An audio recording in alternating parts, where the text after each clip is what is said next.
Luar biasa, bravo Pak Prabowo. Ini mah gila.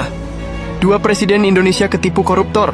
Aset negara terancam ludes di Prancis. Gila sih, nggak nyangka banget. Dua presiden RI sekaligus kena tipu mentah-mentah sama koruptor kelas kakap.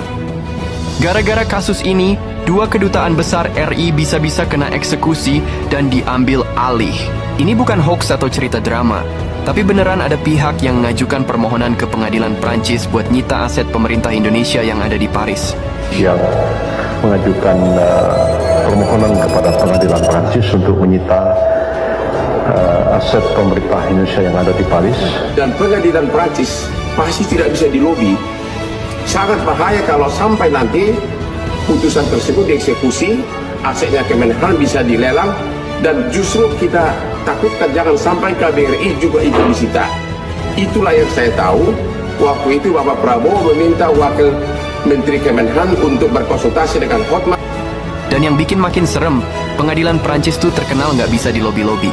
Kalau sampai permohonan ini dikabulin dan dieksekusi, aset Kementerian Pertahanan, Kemenhan, bisa dilelang bro.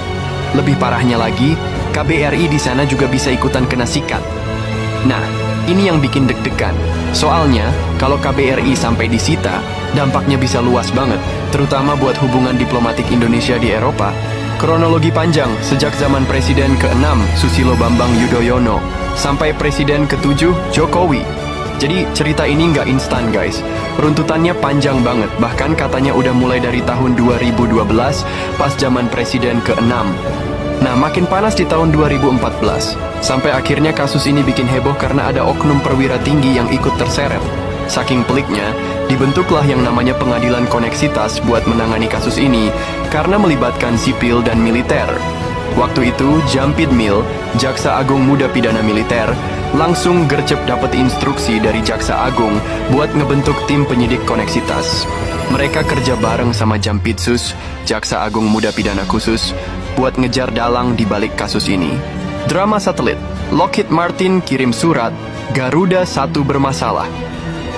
Pada tahun 2015, perusahaan raksasa asal Amerika, Lockheed Martin, ngirimin surat terkait satelit Garuda 1. Nah, di surat itu disebutkan kalau Garuda 1 mengalami thruster anomaly alias gangguan di pendorong satelitnya. Lockheed Martin pun ngasih saran supaya satelit itu didekomisioning alias dinonaktifkan. Masalahnya, ada seseorang yang sekarang udah diadili yang ngeyakinin oknum petinggi Kemenhan buat nyari solusi biar slot orbit 123 yang diisi